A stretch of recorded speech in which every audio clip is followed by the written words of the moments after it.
So now we see the software which we will be using for running the ARM processor code. The software we use here is Kyle UVision 4, and we are downloading it from the given link. So on arriving on this link, we need to fill in some details of us, and then we have to press the submit button.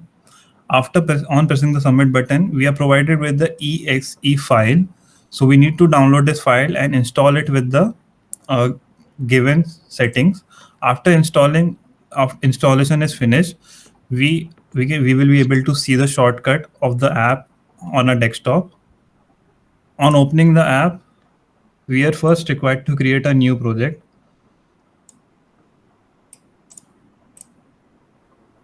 So we create a new project. We need to give it a name.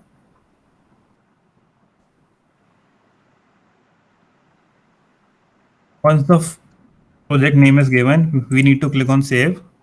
Further, it asks us to select the target. So we search for NXP, under which we need to search for LPC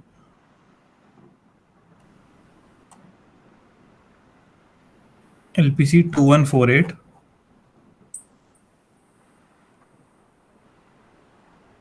which is here.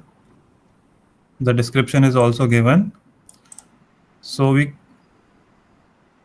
select it and click on OK button.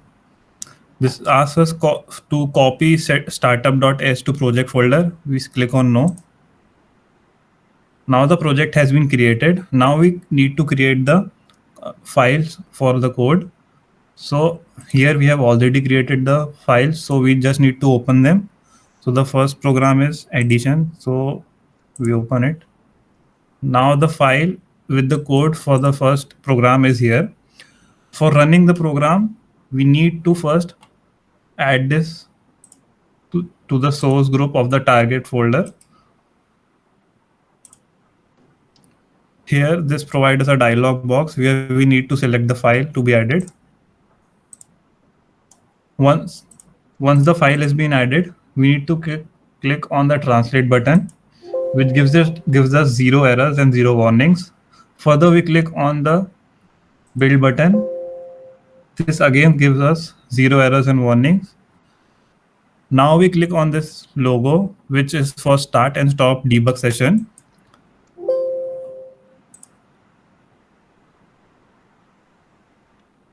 Which gives us the output for the code.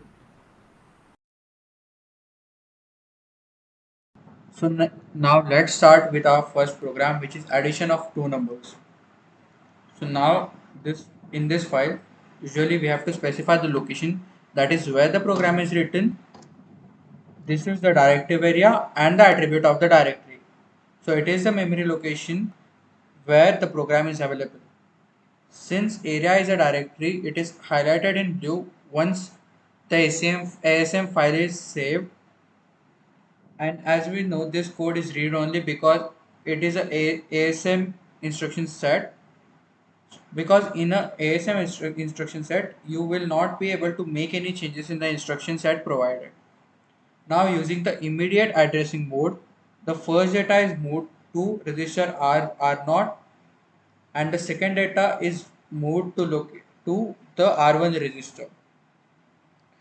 We all know that we have registers R0 to R15, and all the registers are 32-bit registers. Then after moving the operands to the specified register, you can add these two operands and store it in the R2 register. Since it is a sequential instruction, it should not go in a loop. For that, you create a variable p, that is it will branch itself, and variable l, which is also in the same line. So what it does, it will branch the code and not allow it to go to any other location. That's the end of the program. As the code is explained in the previous part, let's see the output of the code. Since Aditya has completed all the steps required, we would not look into that right now. Let's directly jump into the output. So click the icon below the file icon. And then you can see that there are zero errors and zero warnings. That is, the program is successfully translated. Now you can press F7 or press on the build icon to build the program. This compiles your program and builds it, and then you can see that there are no errors. That is, your program is built successfully. Now you can run the program. To run the program, click on the start or stop debug session icon or press Ctrl plus F5. Now the project window changes to the register window. We can now run this program step by step. To run this program step by step, you can press F11 or press on the step icon. If you want, you can expand the register window to see the outputs clearly. Here we can see initially all the registers are loaded with value 0. Now click 11 or click on the step icon.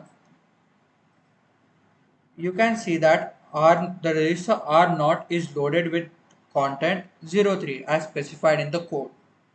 Now click on the step icon.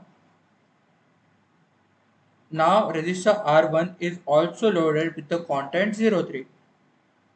Press the step icon. So the content of the R0 and R1 registers will be added, and the register will be stored in and the result will be stored in the register R2. This is the end of our program. Thank you. So now we will see the code for the program of swapping two numbers. Here in the line area reset code and read only. Here we use the area directive and give a name reset to the location of the code under where the code will be stored. Here the code words denotes the starting of the code section. In the next line, move R0 hash 0x3 here denotes that the we are using immediate addressing mode and we are storing with the value 3 in hexadecimal in register R0. Similarly, the value hexadecimal value A is being stored in the register R1. In the next line, move R2 comma hash 0. We are initializing a temporary buffer register which currently holds the value 0. In the next line, R2 comma R0, we began our swapping from here. The value of R0 is copied to R2. In the next line, move R0 comma R1. The value of R1 is copied in R0. And in the next line, move R1 comma R2. The value of R2 is copied in R1, which was initially stored in R0. Hence, we get the desired swap done as R0 now holds the value A and R1 now holds the value 3. Here the end command denotes the end of the code. Now we proceed to see the output of the following code. Here the file for the code swap is already added to the source group, so we don't need to do it. We now click on the translate button to translate the code and then on the build button. On receiving zero error and zero warning, we proceed for the debug and start session option. Now we here have got the register window and the disassembly window. The register window will give us the current status of the registers which we are using. Now we will run the code step by step using the F11 button. When the first command is executed, move R0 comma hash 0x3, the value 3 is loaded into the R0 register. Similarly, again on F11, A value is loaded in R1 register, and we can see this here in the register window. In the next step, R2 register is initialized with the value 0.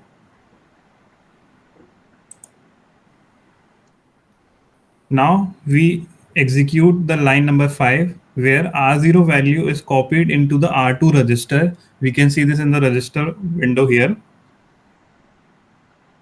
In the next step, the value of R1 register, which is A, is copied to the R0 register.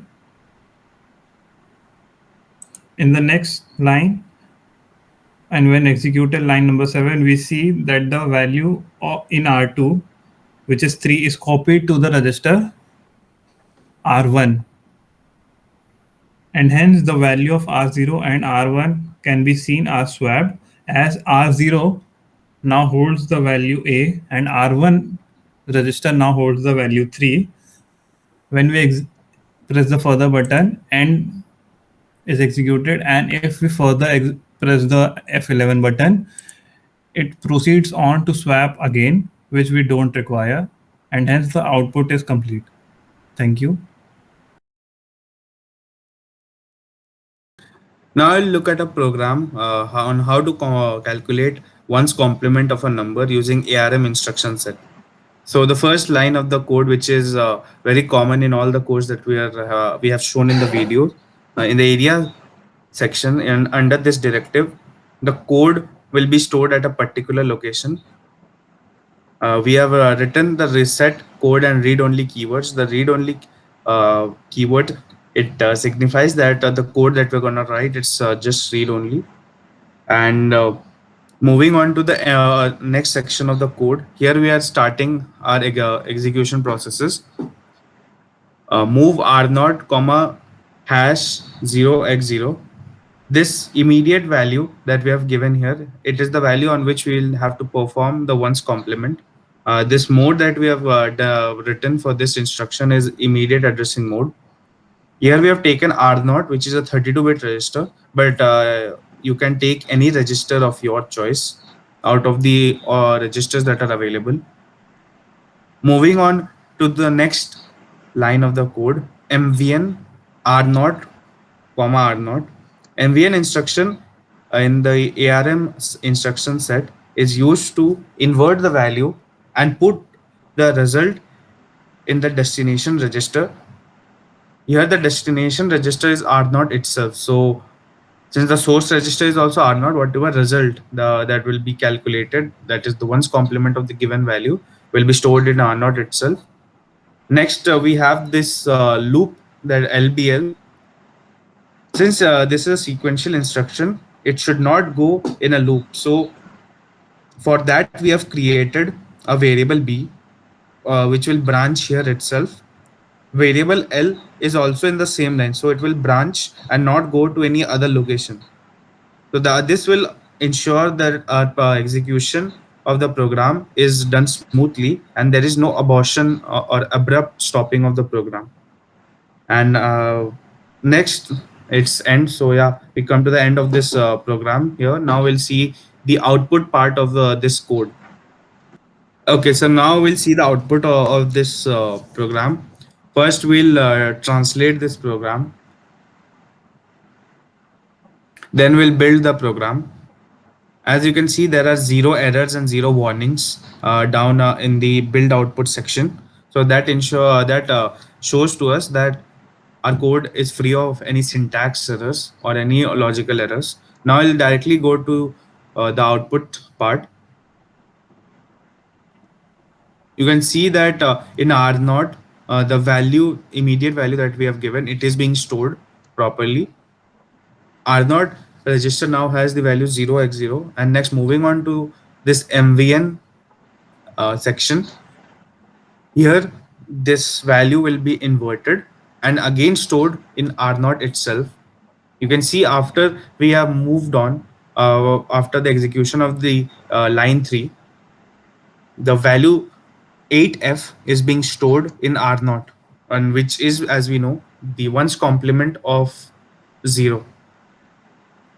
And now we can uh, see that the program has ended. I guess this was clear. So now the second code that we have here, it's to calculate the two's complement of a number, there's just this extra line the where we will see what is being done. As you can see, the first line of the code under this area directive, the code will be stored at a particular location, and we have given the three keywords: reset, code, and read only. The next line, it is same to the previous program of one's complement. We are storing a value. Here it is different, 0x1. So we have stored the hexadecimal value 1 in R0 register via the immediate addressing mode. So R0 register, as I've already repeated, you can use any register of your choice. In MVN, we are inverting the value, and we are putting the result in the destination register, that is R0 itself. So now, after the execution of this particular line, R0 will contain the inverted value of the immediate value that we have given in the previous line. The next line will be adding 1 to this value that is being stored in R0, and this whole result that will be calculated, that will be stored in the destination register, that is R1 here. So you can see add R1 comma R0 comma #1. We have given a direct value 1 that is being added to R0. Next line, the loop that we have provided, it is the same loop that was there in the previous question and all the other questions before that. It is being done so that the program does not abort itself automatically, and the execution is smooth. There is no branching, as the code will not go to any other location. This brings us to the end of the program. Now we'll see the output section. So now we'll see the output of this particular program. But before that, we'll be translating the code as well as building the code. You can see in the build output section, we don't have any errors in the program. So we can directly proceed to the actual execution of the program.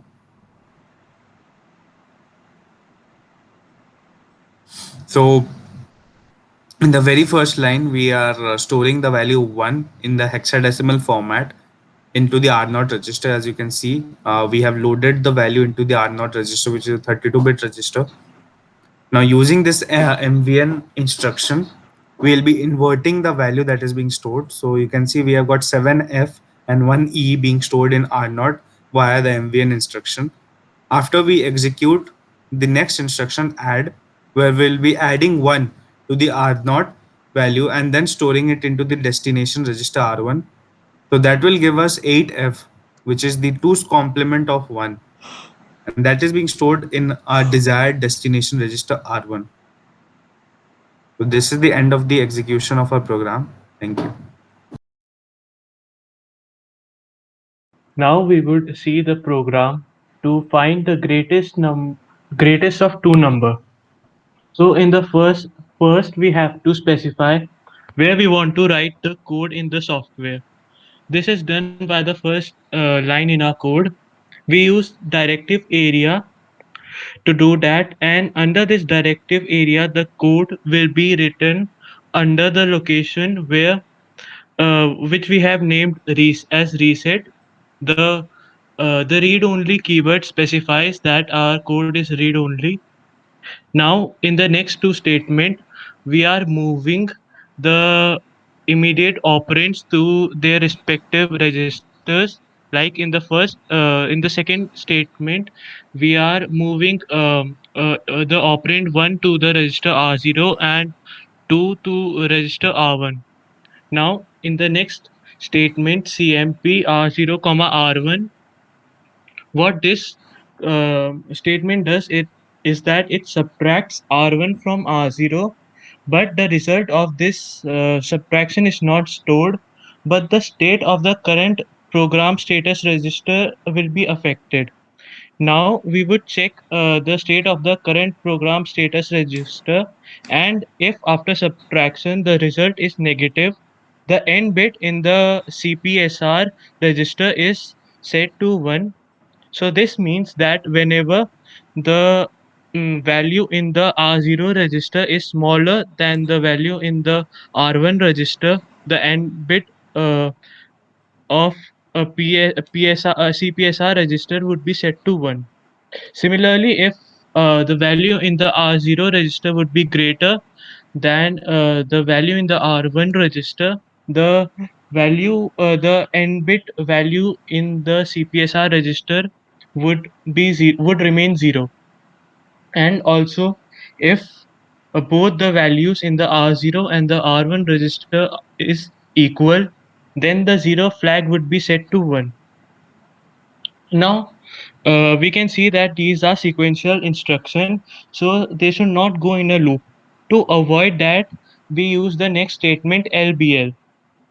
In this statement, we use a variable b, which help us to branch the control flow here only, and we also use a variable L in the same line, which will branch here only, and the control flow will not go to any other location. Now this brings us to the end of our code. Now we will go to see the output of our program. Now, to see the output of our program, first we have to translate our code. Then we have to build our code. Now we will see zero errors and zero warnings. Now we can debug our code by pressing D. Now here we can see that the R0 register initially is 0, and even the R1 register. Now we will execute the first line of our code. Now the R0 will be loaded with value 1, and the R1, and after the second statement, the R1 register would be loaded with value 2. Now, when we again run our code, uh, we would see that uh, as the value in the R0 register is 1, and the value in the R1 register is 2, the result of the subtraction is a negative number. So the n bit in the CPSR register would be set to 1. If the value in the R0 register would have been greater than the value in the R1 register, this n bit in the CPSR register would have been 0. And if both the values in the R0 and R1 would have been same, the 0 flag in the CPSR register would have been set to 1. Now, if we run again our code, then we will see that the value in the n bit value would remain 1. This is because we have not gone into a loop, and this brings us to the end of our program. Thank you.